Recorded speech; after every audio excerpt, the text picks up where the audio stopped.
Lui, comme il me connaît, il sait ce que je peux faire et ce que je ne peux pas faire. Pareil avec Jonas ici. Il sait ce que Dieu peut lui faire et ce que Dieu ne peut pas lui faire. C'est pourquoi il dit, jetez-moi dans la mer et la tempête va se calmer. C'est un langage qui se passe entre lui et Dieu. Et dès qu'il dit ça, Dieu dépêche une baleine. Un gros poisson qui vient l'avaler directement. Regardez comment les miracles sont. Ta, ta, ta, ta. Jonas regarde Dieu comme ça et dit, bon, toi, tu m'envoies à Ninive. Ok. Jonas prend le bateau. On dit, il va trouver un bateau qui allait à Tarsis. Il paye le prix du transport. Il dit à Dieu, non, on ne m'embarque pas gratuitement. Je paye le prix du transport. C'est déjà un langage que Jonas donne à Dieu. Parce qu'il pouvait rester sur place. Rester sur place en Israël et ne pas partir. Mais il est parti. Mais dans une direction opposée. Il se retrouve maintenant à Ninive, fauché comme un morpion, sans argent.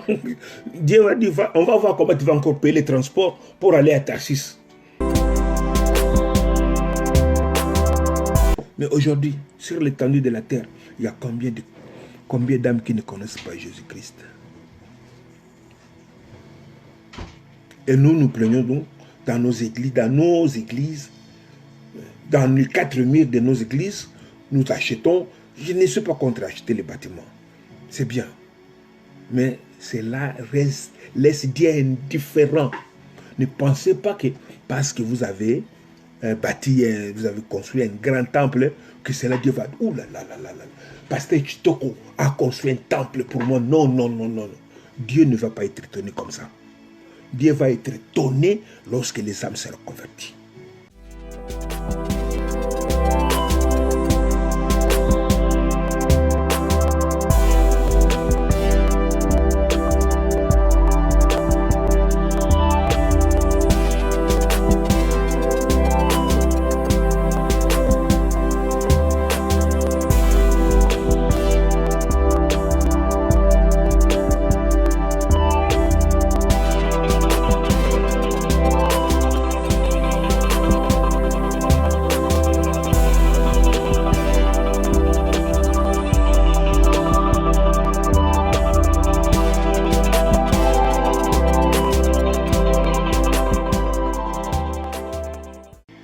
Nous allons lire dans le livre de Jonas.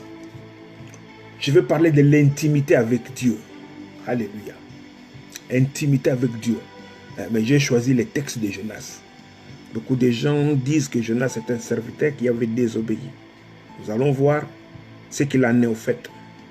Nous allons lire dans le livre de Jonas. Je vais lire dans le livre de Jonas à partir du 1er verset jusqu'au 3e verset. Nous allons lire dans le livre de Jonas. La parole de l'Éternel fut adressée à Jonas, fils d'Amittai, en ces mots. Lève-toi, va à Ninive, la grande ville, et crie contre elle, car sa méchanceté est montée jusqu'à moi. Et Jonas se leva pour s'enfuir à Tarsis, loin de la face de Dieu. Il descendit à Jaffo, et il trouva un navire qui allait à Tarsis. Il paya le prix pour du transport et s'embarqua pour aller avec les passagers à Tarsis, loin de la face de Dieu. Gloire à Dieu, honneur à notre Dieu. Je te loue, Père, parce que tu es Dieu. Tu resteras Dieu. Tu n'as pas de concurrent. Tu n'as pas de second. Tu règnes éternellement. Tu règnes souverainement, Jésus. Règne, continue à régner, règne dans ma maison, règne dans ma vie, règne dans la vie de tout celui qui va écouter cette parole. Que ton nom soit béni. Nous avons lu les livres dans les textes de Jonas, dans le livre de Jonas, chapitre 1er, du 1er au 3e verset, où on nous dit que Jonas est envoyé en mission par Dieu. Dieu a envoyé Jonas pour aller à Ninive. Crier, parler contre Ninive. Pourquoi? Parce que la méchanceté de cette ville était montée jusqu'à Dieu. C'est pourquoi Dieu a envoyé Jonas dans cette ville. Mais la Bible nous dit que Jonas trouva un navire et qui allait à Tarsis, loin de Ninive, là où normalement il devait être. Israël se trouvait très proche de Ninive. Il était un peu au nord, un peu plus au nord d'Israël. Mais il a payé les billets pour aller dans le sens opposé, très loin. C'est-à-dire, il voulait fuir la face de l'Éternel. Et j'ai dit que ce message, nous allons parler de quoi? Nous allons parler de l'intimité avec Dieu. L'intimité, c'est quoi? L'intimité, moi, je veux dire tout simplement, pour ne pas aller dans une définition profonde, je veux dire que l'intimité, c'est le partage. Lorsque vous partagez avec quelqu'un, vous partagez tout. Le bonheur, le malheur, la joie, tout, l'argent et tout. Vous connaissez, vous partagez les petits secrets, tout. Vous devenez intime. Ce n'est pas seulement entre l'homme et la femme, mais ça peut être un ami qui est votre intime. Vous connaissez ses habitudes, il connaît vos habitudes. Il sait quand vous êtes triste, vous savez aussi quand il est triste. Quand vous parlez dans un langage que les autres, quand vous parlez un langage, lui, il comprend le sens. Quand il lit ce que vous avez écrit, il comprend très bien ce que vous voulez dire. Alléluia. Donc Jonas, avec Dieu, était des intimes. Quand Dieu a envoyé Jonas, Jonas avait bien lu les pensées de Dieu. Il avait très bien compris ce que Dieu voulait faire. Dieu voulait l'envoyer à Ninive pour aller crier contre cette ville. Et Dieu n'a rien caché. Mais Jonas est allé dans la direction opposée. Alléluia. Je me rappelle, quand j'ai lu cette histoire de Jonas, je me rappelle toujours, j'avais un ami à moi au Congo. Il s'appelle Louis. Il nous a quittés, je crois bien, ça fait 2 ans ou 3 ans maintenant qu'il est parti. Je crois bien, bientôt 3 ans. Lui, Kanda, c'était un grand ami à moi. On se connaissait, on se partageait des petits secrets. On se connaissait très bien. Lorsque lui il avait vécu une situation qui l'a fait rire. Il ne riait pas beaucoup sur le champ. Mais dès qu'il me voit, il se met à rire. Et moi, quand je le vois rire, je me mets aussi à rire, sans pourtant savoir ce qu'il va me raconter. Mais je sais d'avance, s'il rit, c'est parce que cette histoire est amusante. Moi aussi, je vais rire.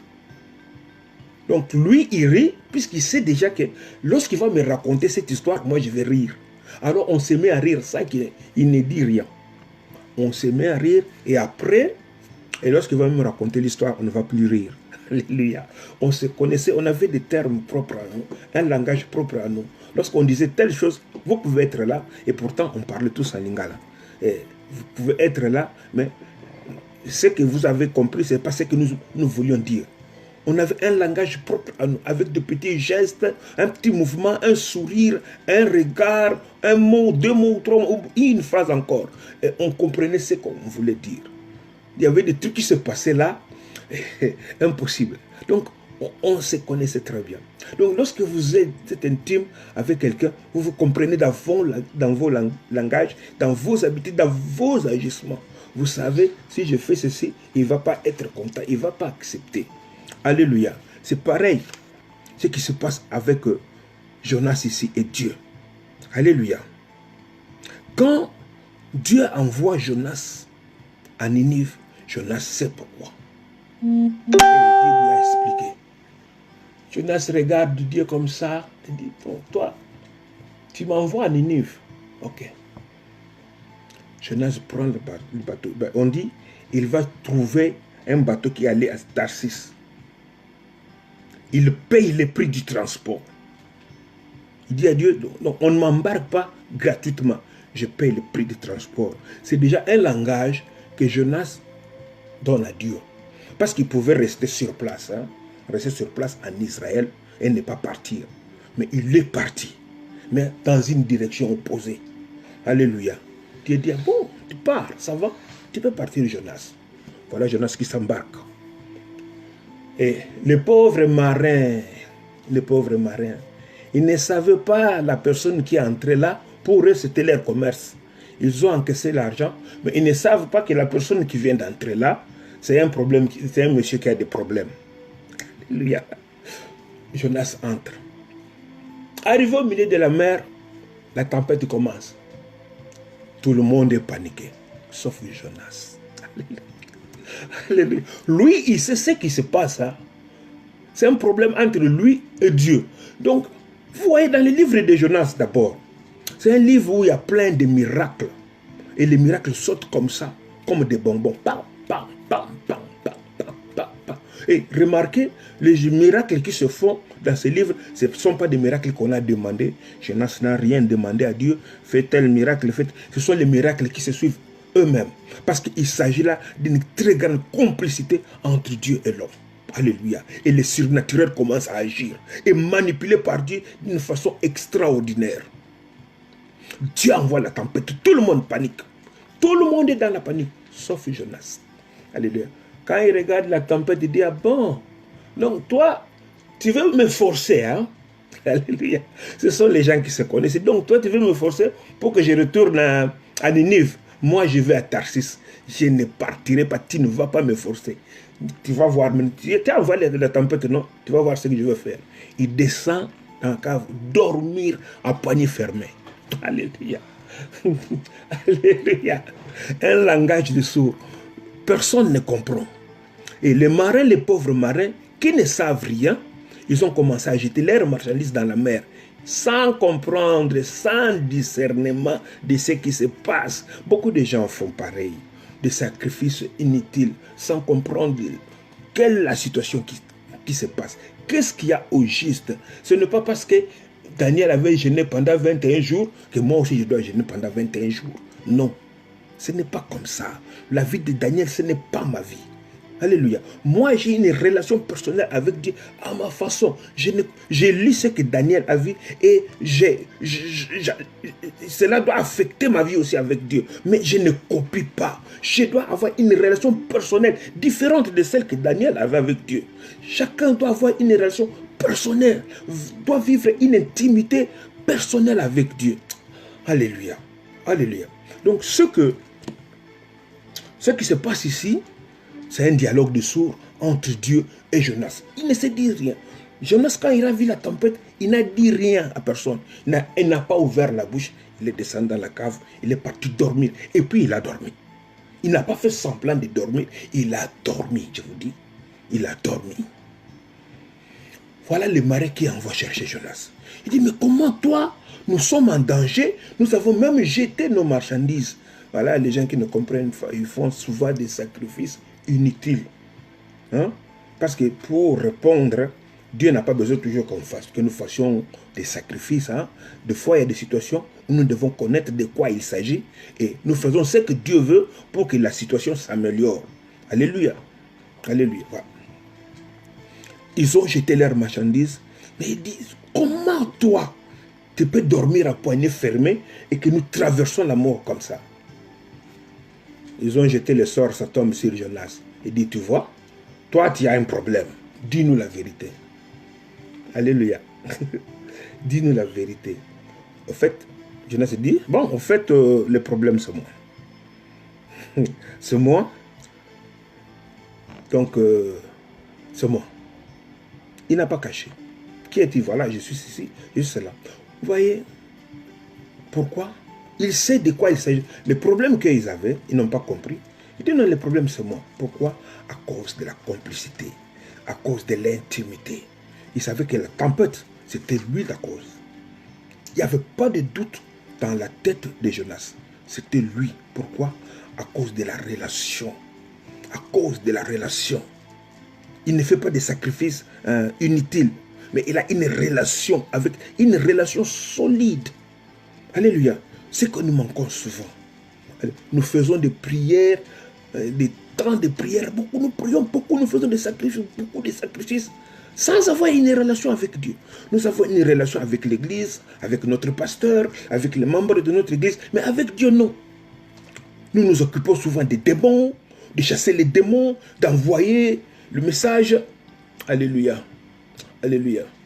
d'envoyer les messages, d'envoyer le feu, je ne sais pas, bombarder qui. Mais avec Dieu, nous n'avons pas de relation. C'est triste. Nous devons d'abord avoir chacun une relation personnelle avec Dieu. Le Dieu de ton pasteur, c'est ton Dieu. Ce n'est pas le Dieu du pasteur. Oh, pasteur, que ton Dieu fasse quelque chose. Non, c'est notre Dieu à nous tous.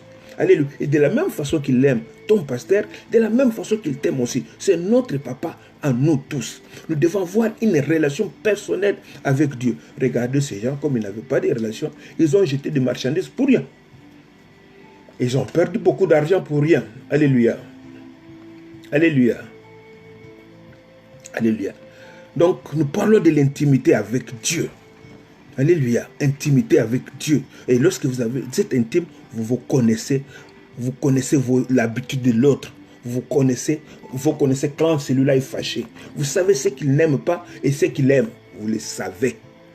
Alléluia. Jonas dit à ses hommes, bon, ne cherchez pas de midi à 14h. Hein. Si vous voulez que cela se calme, hein, jetez-moi dans la mer. Jetez-moi dans la tempête. Est-ce que vous avez déjà vu ça? Jetez-moi dans la tempête. Si vous voulez que la tempête se calme, hein, j'ai la solution. Jetez-moi dans la tempête. Alléluia. Donc, le monsieur qui dit ça, il est sûr de ce qu'il dit. Il sait que si on le jette dans la tempête va se calmer. Qui lui a dit? Personne. Dieu n'a jamais dit à Jonas, si on te jette dans la mer, moi je vais calmer la tempête. Dieu ne lui a jamais dit ça. Mais c'est Jonas qui a dit, si vous me jetez dans la tempête, elle va se calmer. Alléluia. C'est-à-dire, si vous savez, vous savez. Lorsque Dieu appelle un homme, celui qu'on a appelé, il le sait. Il le sait. Celui qui est mandaté par Dieu, il le sait. C'est lui qui fait des aventures. Il le sait aussi. C'est pourquoi il y a la manipulation. Celui qui est envoyé par Dieu, il ne manipule personne. Il n'y a pas de miracles truqués, de miracles programmés pour dire venez tel jour vous allez recevoir vos miracles. Cela ne peut pas venir de quelqu'un que Dieu a envoyé. Et regardez dans ce livre de Jonas, il y a beaucoup de miracles qui ne sont pas programmés. D'abord la tempête, et Jonas dit, jetez-moi dans la mer. Alléluia. Pourquoi il pouvait dire avec tant de sérénité, jetez-moi dans la mer? Parce qu'il sait. Alléluia. Marie était tranquille aux noces de Cana. Quand il n'y avait plus de feu, tout le monde était dans la panique totale. Tout le monde paniquait. Marie était calme. Alléluia. Était calme. Il va dire, trouver Jésus. Hein? Il dit à Jésus, hein? Ils n'ont plus de vin. Et Jésus regarde Marie et dit, femme, qu'y a-t-il entre toi et moi? Alléluia. C'est ça. Il appelle sa mère femme. En tout cas, si j'étais à côté de Jésus, en ce moment, j'allais dire que comment vous manquez votre maman de respect comme ça? Vous appelez votre maman femme. Mais Marie n'a pas riposté que toi, mon fils, tu m'appelles femme. Parce que Marie savait qui était Jésus. Quand l'ange lui avait apparu, elle le sait. Elle sait comment elle était vierge, comment Jésus est venu au monde. Elle le sait. Elle n'avait connu jamais d'homme. C'est pourquoi quand Jésus appelé femme, Marie n'a pas discuté. Alléluia. Si tu sais, tu sais. C'est pourquoi il dit, jette-moi dans la mer. Donc vous devez comprendre qu'il y a des choses qui se passent entre Dieu et ses serviteurs. Puisque ces derniers temps, j'ai vu les gens parler de mal de serviteurs de Dieu. Bien-aimé, je ne suis pas là pour venir faire peur à quelqu'un. Ce n'est pas mon genre. Je ne suis pas venu vous prêcher, dire voilà, ne touchez pas à mes oins. Ça, ce n'est pas un verset que moi j'utilise. Et je vous dis, faites attention, puisque dans ce monde, il y a le serviteur de Dieu. S'il y a des gens qui ont fait beaucoup de faux miracles, c'est pourquoi vous êtes fâchés. Vous voulez maintenant les miracles en cette période de coronavirus, où on ne force pas Dieu à faire ce qu'il ne veut pas. Dieu est souverain, il agit comme il veut, il fait ce que bon, il entend faire. Alléluia. Nous ne pouvons pas forcer la main de Dieu. Il y a des gens qui connaissent, qui ont le contrôle de ce qui se passe. Dieu a des serviteurs. Bien-aimés, il ne faut pas jouer avec Dieu. Voilà. Dieu envoie Moïse pour faire sortir les enfants d'Israël. Moïse sort les enfants d'Israël. Ils arrivent devant la mer Rouge. Il n'y a pas de chemin pour continuer. Derrière, il y a Pharaon et son armée. Moïse s'élève. Il dit, il déclare, sans que Dieu ne lui dise. Dieu n'avait pas dit à Moïse quelque chose. C'est Moïse qui prend cette responsabilité. Il dit, ces Égyptiens que vous voyez, vous ne les verrez plus. Pourquoi il avait dit ça? Et Dieu va agir dans le même sens que Moïse a dit. Dieu dit à Moïse, étends ton bâton. La mer va s'éventrer, vous allez traverser et je vais engloutir le Pharaon et son armée. Mais avant que Dieu ne lui dise ça, Moïse avait déjà parlé. Pourquoi Moïse avait parlé? À cause de l'intimité, à cause du partage. Dieu avait partagé avec Moïse une chose. Quand il lui a apparu, il a dit à Moïse, toi et le peuple, vous viendrez m'adorer sur cette montagne. Sous cette montagne, vous viendrez m'adorer. Donc Moïse est parti prendre le peuple pour l'amener jusqu'à la montagne de l'Éternel pour adorer. Mais ils ne sont pas encore arrivés à la montagne. Voilà Pharaon qui est derrière. Donc Moïse sait que Pharaon ne pourra pas détruire le peuple d'Israël tant qu'ils ne sont pas encore arrivés à la montagne de l'Éternel. Alléluia. Nous avons un Dieu qui parle, qui agit. Dieu est réel. Il suffit de vivre en intimité avec lui. Partager avec lui tout. Tu dois partager avec Dieu tout. Nous ne le faisons pas souvent. Voilà pourquoi nous avons des problèmes. Alléluia. Donc, lorsque vous avez un ami, quelqu'un qui est intime à vous, vous savez ce qu'il peut faire. Vous savez où va ses limites. Vous le savez. J'ai mon petit frère qui vient juste après moi. Il s'appelle Roger. Un jour, nous étions partis, quand nous étions encore enfants, nous sommes partis faire la pêche au fleuve Congo. Comme on habitait à Bandal, nous avons passé par le... Il y avait, à l'époque, il y avait une petite forêt là. On appelait ça Zamba Yasinkin, la forêt de Sinkin. Il y avait une petite forêt là. Mais actuellement, la forêt est déjà détruite. On a vendu... Nos beaux souvenirs de l'époque, il y avait beaucoup de fruits dans cette petite forêt. On allait cueillir ce fruit-là. Maintenant, c'est parti, cette forêt. Elle n'est plus. On en construit. C'est le béton qui a remplacé la forêt. Mais il y avait une petite forêt là. On traversait. Il y avait le fruit tel que le paka-paka, bicotia Monseigneur. Il y avait encore, on appelait ça mourma confiture. Bon, je ne sais pas le nom en français. Il y avait beaucoup de fruits qu'on allait cueillir dans cette petite forêt là. Bon, nous traversons par là pour aller jusqu'au fleuve Congo, aller pêcher. Et lorsqu'on quittait les quartiers comme ça, on quittait en groupe avec des champs pour aller pêcher. Et lorsque nous sommes partis arriver à la pêche au fleuve Congo, nous avons pêché depuis le matin jusqu'au soir. Nous n'avons rien trouvé. Alléluia. Rien, absolument rien.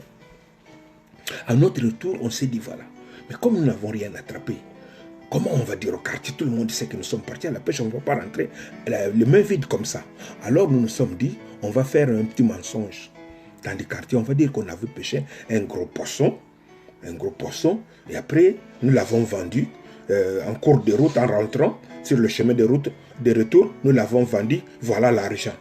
Et quand nous sommes arrivés, et tout le monde a gobé, on a raconté l'histoire, tout le monde a accepté. Et nous sommes dit en route, si on demande qui avait pêché, le poisson, le gros poisson, nous sommes dit que c'était moi. On s'est bien convenu, si on dit qui a pêché, on va dire que c'est José. Alléluia. On s'est convenu. Arrivé au quartier, tout le monde a gobé. Mon petit frère n'était pas parti ce jour-là à la pêche avec nous. Il est arrivé après. Je l'entendais derrière moi à quelques 3 mètres. Il demandait comment s'est passée la pêche. On lui a dit on a attrapé un poisson, on l'a vendu. Après, lui dit qui avait pêché les poissons? Quand il a posé cette question, j'allais rire. Je me suis dit, oh, tout est foutu en l'air maintenant. J'ai dit qu'il ne faut pas qu'il lui dise que c'est José. Mais comme eux, ils ne connaissaient pas ce qu'il y avait entre moi et mon petit frère, comme mon petit frère me connaissait, ils ont dit c'est José. Dès qu'ils ont dit ça, j'ai compris que tout est foutu. C'est que mon petit frère dit, José. Après, il veut vérifier. Il vient vers moi. Il dit, José, il voulait maintenant me demander. Je ne pouvais pas me retenir. Je commençais à rire. Il dit, voilà, je vous ai attrapé, vous n'avez rien trouvé. Parce que lui, il sait. Ce que les autres ne savaient pas, c'est que lui savait. Il sait que si moi, je pêche un gros poisson comme ça, on va à la pêche, je pêche un gros poisson. On ne va pas le vendre. Il va arriver dans les quartiers. Lui, il sait. Mais les autres ne savaient pas. C'est pas passé. Donc, lui, comme il me connaît, il sait ce que je peux faire et ce que je ne peux pas faire. Pareil avec Jonas ici. Il sait ce que Dieu peut lui faire et ce que Dieu ne peut pas lui faire. C'est pourquoi il dit, jetez-moi dans la mer et la tempête va se calmer. C'est un langage qui se passe entre lui et Dieu. Et dès qu'il dit ça, Dieu dépêche une baleine. Un gros poisson qui vient l'avaler directement. Regardez comment les miracles sont. Ta, ta, ta, ta, ta. Alléluia. Et personne ne demande un miracle. Le surnaturel fonctionne de lui-même. Il n'y a pas de prière, il n'y a pas de gêne, mais ça se passe. Parce que Dieu veut faire quelque chose. Si Dieu veut faire quelque chose, on ne va pas le pousser. Alléluia. Mais les intimes savent. Voilà le miracle qui continue à se faire. On avale Jonas. La Bible dit, Jonas fait 3 jours. Alléluia. Il fait 3 jours dans le ventre du poisson. Est-ce que vous pouvez imaginer ce qui s'est passé dans sa tête pendant ces 3 jours? Pendant ces 3 jours, il était là. Attendez, je vais vous faire rire. Alléluia. Imaginez un peu la tête des gens qui ont jeté Jonas à la mer. Ces gens-là qui ont jeté Jonas. Imaginez un peu, 3 mois plus tard, ils vont rencontrer Jonas quelque part. Ils vont dire que c'est un fantôme. Hein? Parce que pour eux, Jonas est mort. Pour eux, Jonas est mort. Nous l'avons, c'est moi qui l'ai jeté dans la mer. Et il y avait la tempête. Personne ne peut vivre dans une telle tempête. Il est mort. On a fait le matanga de Jonas et tout c'est fini. Jonas est enterré. Jonas est dans le ventre du poisson. Alléluia. Jonas est dans le ventre du poisson. Pendant 3 jours. Il n'a pas paniqué. Hein? C'est au 3e jour qu'il se répand. Alléluia. Et il se répand de quelle manière? Lisez bien dans Jonas, le chapitre 2, quand il se répand, ce sont des versets, des psaumes qu'il récite. Psaume 18, 142, psaume 42, 36, psaume 86, 81. Il y a beaucoup de psaumes. Il y a un millier de psaumes là. Il y a même lamentation de Jérémie là-dedans. Les paroles de lamentation de Jérémie. Il parle, il répand son cœur. Alléluia. Un autre miracle qui vient. Les poissons vont les vomir. À Ninive. Alléluia. Alléluia. Si Dieu veut que tu arrives quelque part, même si tu n'as pas l'argent, tu vas y arriver. Tu vas y arriver. Lorsque Dieu t'envoie, c'est lui qui est il est ta providence. Il pourvoit tout. Lorsque Dieu a dit à Moïse, à Noé plutôt, de construire l'arche, il avait tout pourvu. Il a dit prends les bois de coffre, prends telle chose. Il avait tout. Prends telle chose, telle chose. Il y en avait déjà, Dieu avait stocké tout. Il n'avait pas besoin d'aller chercher les bois de coffre, aller importer. Non, c'était là. Alléluia. C'était là. Donc, il devait se rendre à Ninive. Il a pris le bateau. Dieu utilise notre moyen. Il prend les poissons pour les vomir à Ninive. Il se retrouve à Ninive. Et la Bible dit, et la parole lui fit adresser une seconde fois. La même parole. Dieu n'a pas changé. Dieu est magnifique. Il prononce la même parole. Va à Ninive, la grande, fais ceci comme Dieu le lui avait dit. Il se retrouve maintenant à Ninive, hein, fauché comme un morpion, sans argent. Dieu va dire, on va voir comment tu vas encore payer les transports pour aller à Tarsis.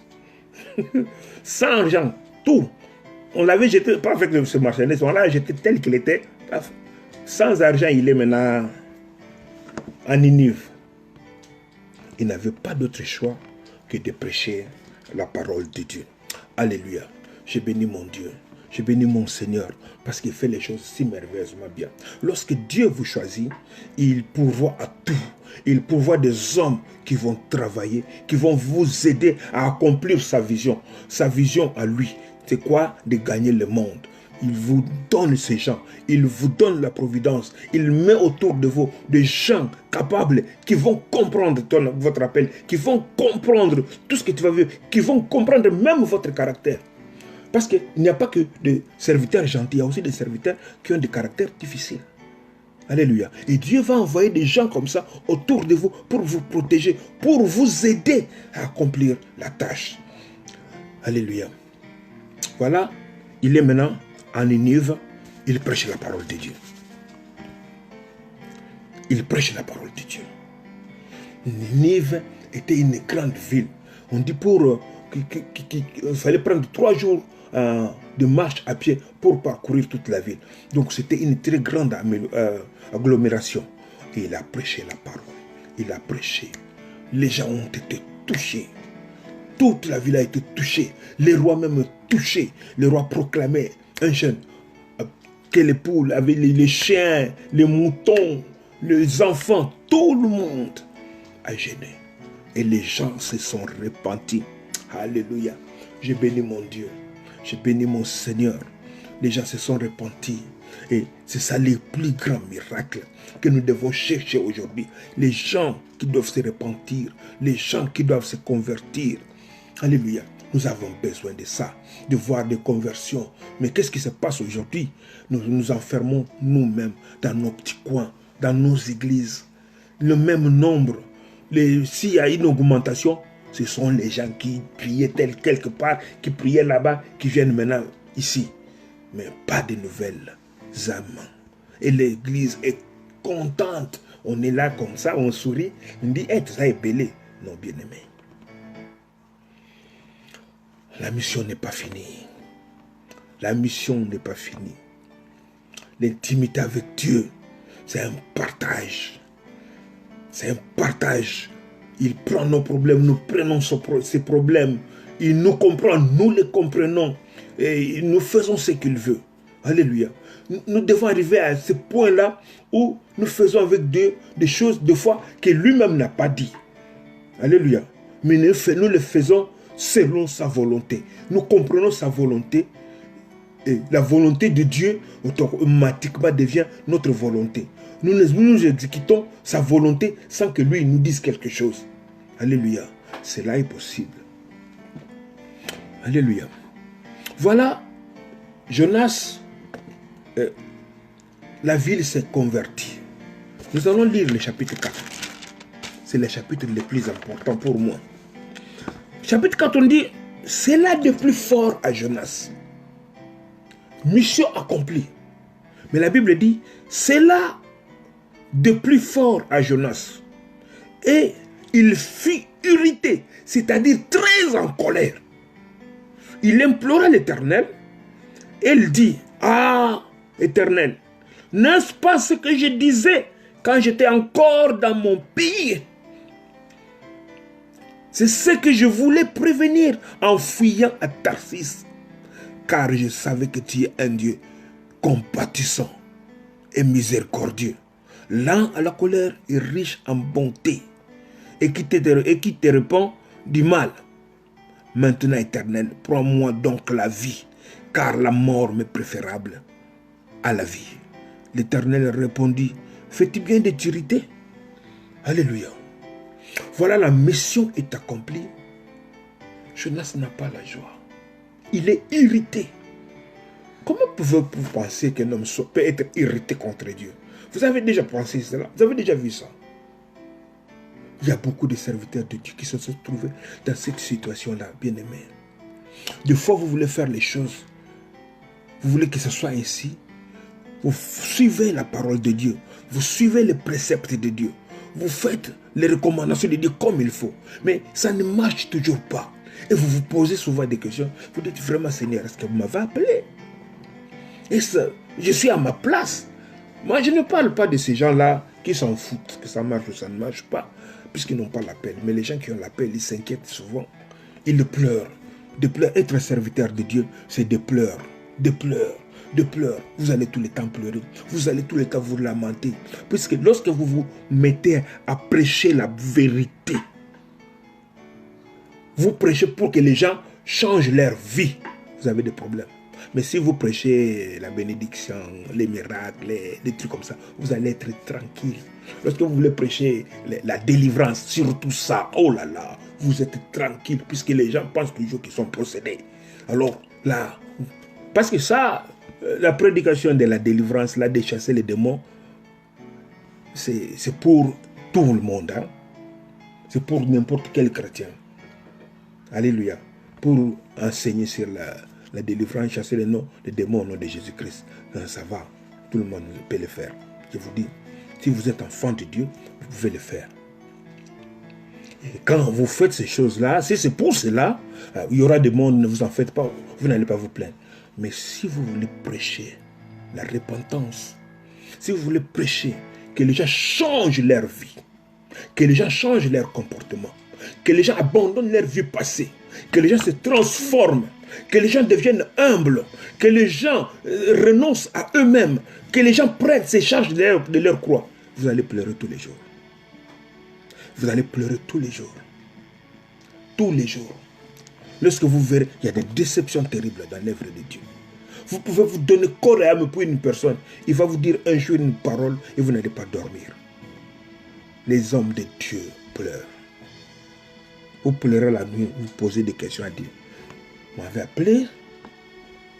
Est-ce que c'est vous? Ou bien c'est un coup de tête qui m'a pris? Alléluia. Mais Dieu est toujours là, à côté. Il vous donne un petit signe qui vous retient. Ça peut être un petit minime. Mais vous comprenez directement le langage de Dieu.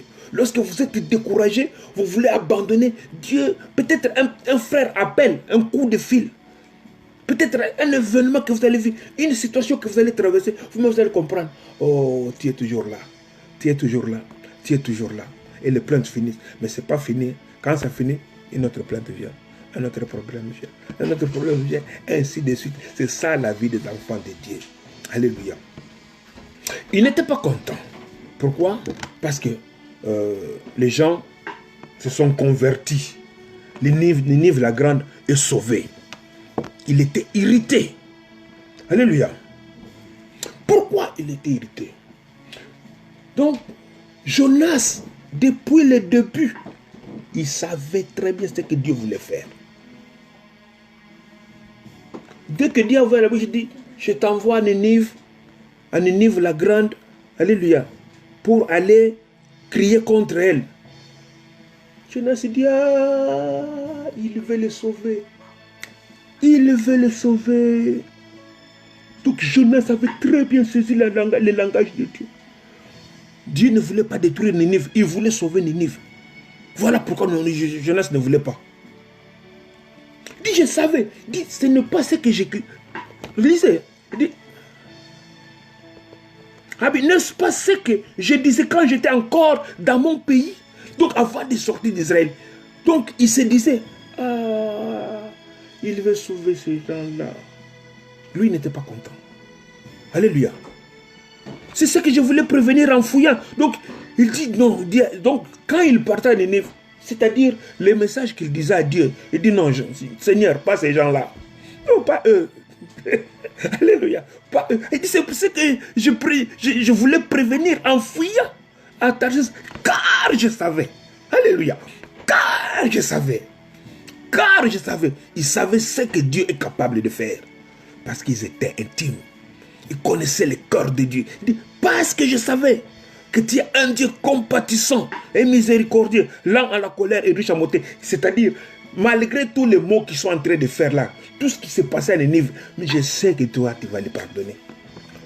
Je sais que pourquoi tu es lent à la colère, riche en bonté, lent à la colère. Je sais. Maintenant, Éternel, prends ma vie. Il avait déjà commencé, alléluia. Il commence maintenant à dire, prends ma vie. Oh notre Dieu. Lorsque vous êtes intime avec Dieu, vous n'avez pas la peur. Quand tout le monde tremble, vous n'avez pas peur. Vous faites confiance à Dieu. Dieu est votre soutien. Dieu est votre refuge. Quand tout le monde tremble, vous ne tremblez pas. Comme Marie, quand il n'y avait pas tel produit il manquait tel produit dans la ville, Marie était tranquille, il y avait Jésus à la maison. Alléluia. Il avait Jésus à la maison, il savait qu'il ne peut rien manquer. Alléluia. Alléluia. Donc, vous, je parle aux enfants de Dieu, je parle aux serviteurs de Dieu. Nous sommes en train de traverser une période difficile de coronavirus. Les gens disent n'importe quoi. Les gens pensent n'importe quoi. Mais moi, je suis là pour fortifier les enfants de Dieu. Nous avons un Dieu qui nous a fait des promesses. Et si aussi longtemps que ces promesses-là ne se sont pas encore réalisées, nous sommes là. Alléluia. Nous sommes là. Nous sommes comme Simeon. Dieu lui avait dit, hein, tu verras. Tu verras la consolation d'Israël. Tu verras le salut d'Israël. Tu verras. Malgré son âge. Malgré... Donc, il savait, même s'il était malade comment, Simeon savait une chose. Aussi longtemps que je n'ai pas encore vu la consolation d'Israël, je vivrai. Alléluia. Notre Dieu est fidèle. Nous servons un Dieu qui nous aime et qui est bon. Voilà, Jonas, qui est tellement fâché, il se construit une petite cabane à côté de la ville. Il se met pour regarder ce qui va se passer.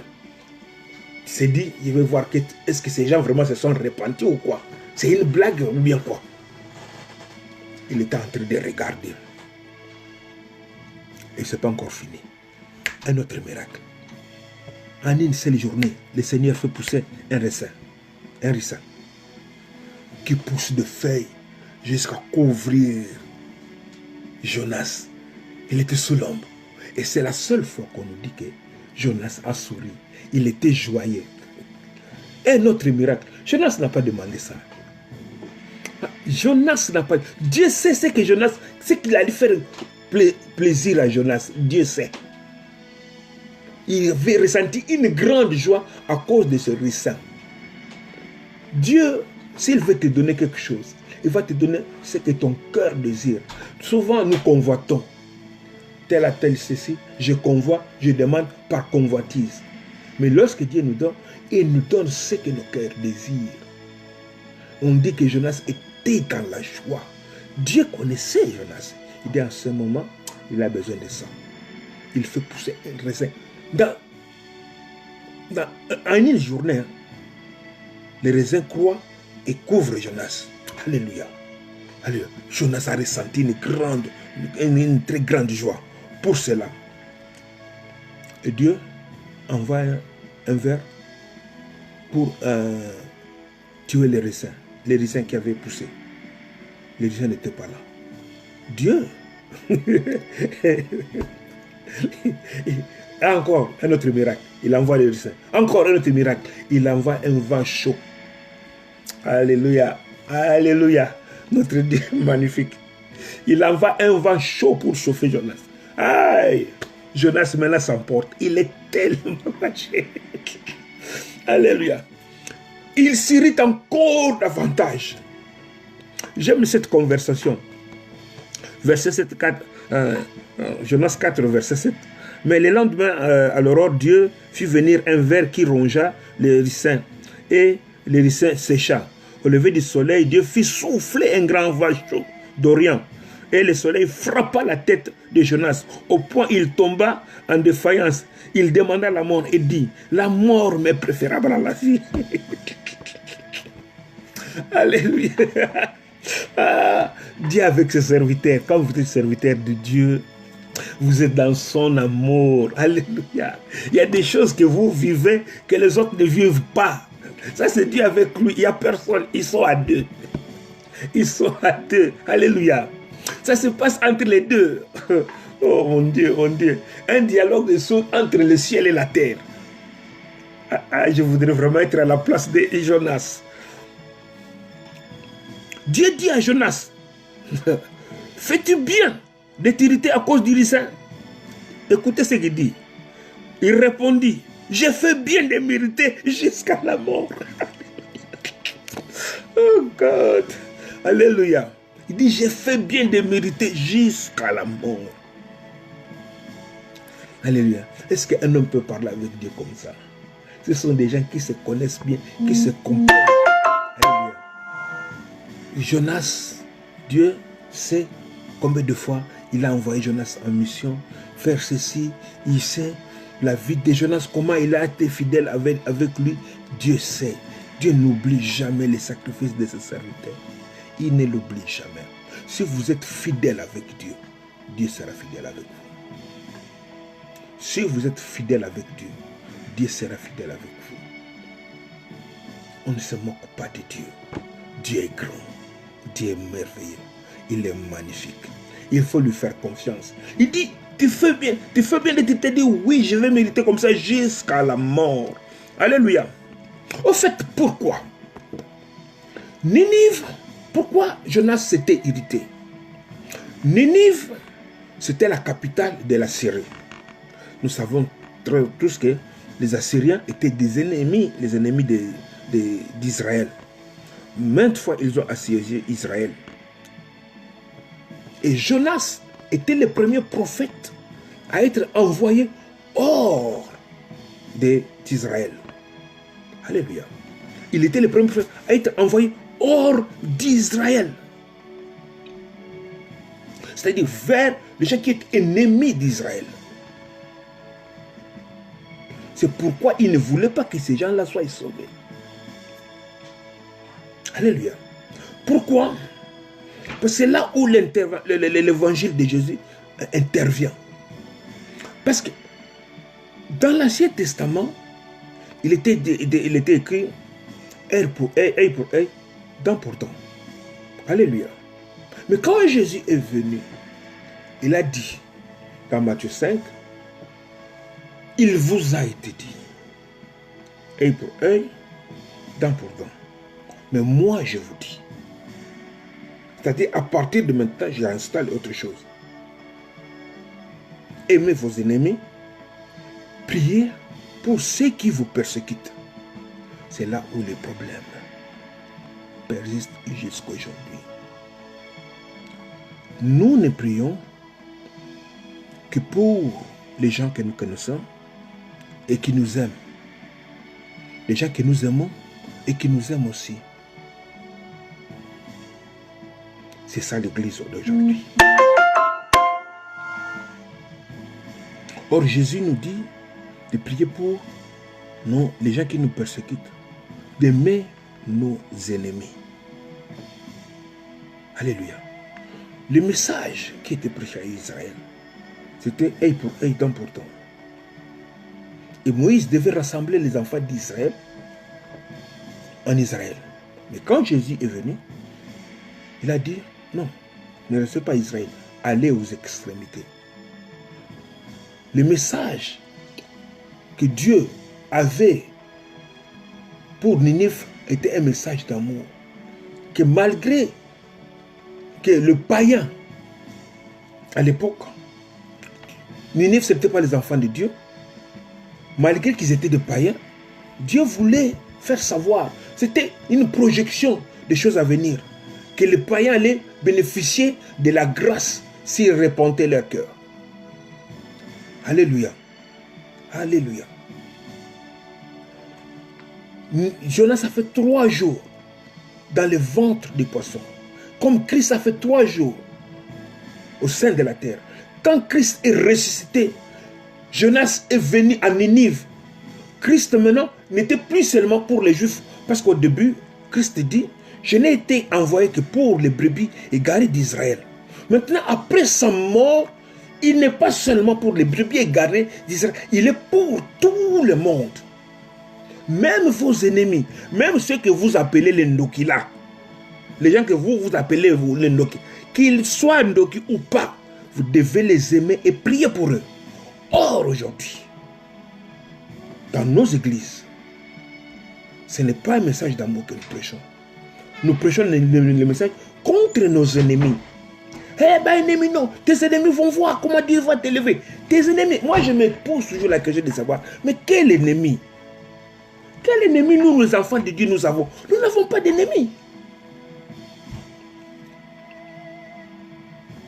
Nous sommes toujours en train de nous comporter comme Jonas, qui vivait dans l'intimité de Dieu, mais qui ne pouvait pas comprendre jusqu'à quel point s'étendait l'amour de Dieu. Et pourtant, il vivait dans l'intimité de Dieu. Beaucoup de serviteurs aiment Jésus-Christ, mais ils sont perdus un peu sur cette histoire d'égarement, de retour à l'envoyé. Je n'arrêterai jamais de dire cela. Il n'y a pas de prière comme ça dans l'évangile, où nous devons bombarder, je ne sais pas qui, nous envoyer le feu, je ne sais pas à qui.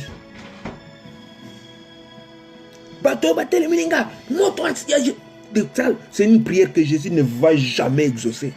Même si vous roulez par terre, vous gênez pendant 40 jours pour que Jésus vienne détruire une autre personne, il ne le fera pas. Parce que Jésus veut que tout homme se réponde. Jésus est mort pour que tout ce qui peut, c'est lui qui peut croire en lui. Toi aussi tu étais païen, comme moi aussi j'étais païen. Mais pourquoi tu ne peux pas donner la chance à quelqu'un d'autre? Comme Jonas, il était dans le cœur de Dieu. Il était dans l'intimité de Dieu. Il ne comprenait pas cette petite chose, qu'il fallait que Christ meure. Après 3 jours, le salut était à tout le monde. On dit que toute la ville s'était répandue. Alléluia. Alléluia. Toute la ville s'était répandue. C'était le plus grand miracle. C'était le plus grand miracle. Dieu dit, il dit à Jonas, tu te fais des soucis pour un raisin. Mais moi, regardez cette ville. Je ne sais pas, il y avait plus de combien? Plus de 160 000. Il y avait combien d'habitants? Et moi, je n'aurais pas pitié de Ninive, la grande ville dans laquelle se trouvent plus de 120 000 hommes. 120 000 hommes, sans compter les femmes et les enfants. Alléluia. Mais aujourd'hui, sur l'étendue de la terre, il y a combien d'âmes qui ne connaissent pas Jésus-Christ? Et nous plaignons donc dans nos églises, dans les 4 murs de nos églises, nous achetons. Je ne suis pas contre acheter les bâtiments. C'est bien. Mais cela laisse Dieu indifférent. Ne pensez pas que parce que vous avez bâti, vous avez construit un grand temple, que cela Dieu va... Ouh là là là là là. Pasteur Chitoko a construit un temple pour moi. Non, non, non, non. Dieu ne va pas être étonné comme ça. Dieu va être étonné lorsque les âmes seront converties. Les temples, les bâtiments, nous les faisons pour nous, pour notre propre orgueil. Je ne dis pas que c'est mauvais, mais nous le faisons pour notre propre orgueil.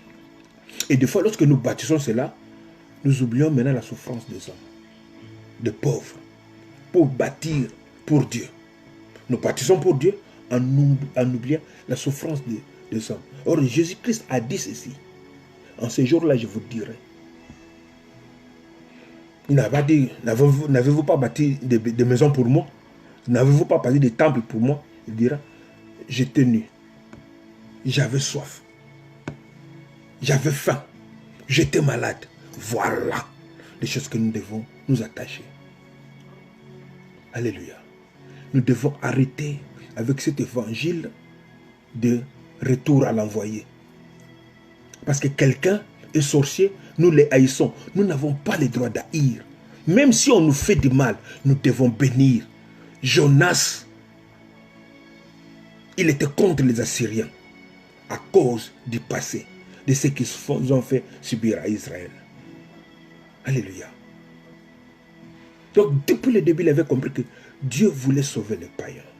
Ah, non, pas ces gens-là. Ils nous ont fait souffrir. Alléluia. Dieu a un cœur compatissant. Pour ta mère, ton oncle, ta tante, qu'on t'a dit qu'il est sorcier. On t'a dit qu'il est sorcier. Peut-être il l'est aussi. Mais Dieu a compassion de lui. Ne pense pas que parce que toi tu les hais, Dieu aussi les hait. Non. Ne pense pas comme ça. Ne pense pas, parce que moi, je suis ton ennemi, que Dieu aussi est mon ennemi. Ça ne se passe pas comme ça. Tu peux haïr une personne. Prenons un exemple. Moi, je hais M. A. M. A a son frère qui s'appelle M. B. Moi, je hais A. J'amène A devant Dieu. Je dis, c'est ton frère, je l'accuse. B est le frère de M. A. Il va vers Dieu et dit, B, Seigneur, mon frère A, c'est un bon monsieur. Fais-lui grâce, fais-lui grâce. Dieu va exaucer la prière de qui? Ce n'est pas parce que moi, je ne t'aime pas, que Dieu aussi ne t'aime pas. Donc, ça ne sert à rien d'haïr quelqu'un. Ça ne sert à rien d'envoyer les retours à l'envoyer. Adore Dieu. Adore Dieu. Serre-les convenablement. Sois en relation continuelle avec lui. Il te bénira, mon bien-aimé. À toi qui écoutes ce message, je te dis encore, souviens-toi de ton Dieu. Il faut avoir une relation solide avec lui. Il faut avoir une relation solide avec lui. Pas, j'ai dit, l'église après, d'abord lui. Toi et lui. Vous devez avoir une relation solide. Vous devez partager tout avec Dieu. Vos soucis, vos faiblesses, surtout vos... Parce que beaucoup de gens pensent que ils peuvent cacher leurs faiblesses à Dieu. Si vous n'arrivez pas à vous débarrasser d'un péché, vous pouvez me le cacher, cacher cela à votre pasteur, mais ne le cachez pas à Dieu. Dis-lui. Tous les jours que vous tombez, dis-lui, aide-moi Seigneur. Aide-moi Seigneur, tu sais, c'est ma faiblesse, je n'arrive pas. Aide-moi. Dis-lui la vérité. Dis-lui, recommande ton sort entre ses mains. Dis-lui, puisque vous venez à lui pour lui dire ça, il fera quelque chose. Alléluia. Ayez une relation, partagez tout avec lui. C'est votre Dieu. Tous vos soucis que vous avez maintenant, dis-les lui. N'allez pas raconter ça aux hommes. Dis-les lui vous-même. Vous avez accès facile. Les rideaux de temple s'est déjà déchiré. Vous avez accès au lieu très saint. Que le Seigneur Jésus-Christ vous bénisse. Soyez bénis, soyez comblés. Je suis le pasteur José Kitoko Katende de l'église La Grâce de Dieu ici à Londres. Que le Seigneur vous bénisse, à vous qui avez suivi ce message. Que mon Dieu vous bénisse, mon Dieu est votre Dieu. Que notre Seigneur Jésus-Christ vous couvre de sa bonté, de ses faveurs. Que sa joie vous comble son cœur, votre cœur. Et que son amour soit notre partage à nous tous. Soyez bénis, bien-aimés. Merci pour tous ceux qui m'ont suivi. Merci pour votre temps. Que le Seigneur vous bénisse. Que le Seigneur Jésus-Christ vous bénisse. Vous qui m'avez suivi maintenant, et vous qui allez suivre cette vidéo après, que mon Dieu vous bénisse. Qu'il se souvienne de vous. Dites-lui tous vos problèmes. Il est capable, il est juste et il va vous donner des solutions. Notre Dieu, c'est un grand Dieu. Rien n'est impossible devant lui. Que sa joie soit dans vos cœurs. Merci, Père éternel. Merci, Seigneur Jésus-Christ, pour ce moment que nous avons passé avec mes bien-aimés. Merci à ton nom, Seigneur Jésus-Christ. J'ai prié, j'ai dit Amen. Merci.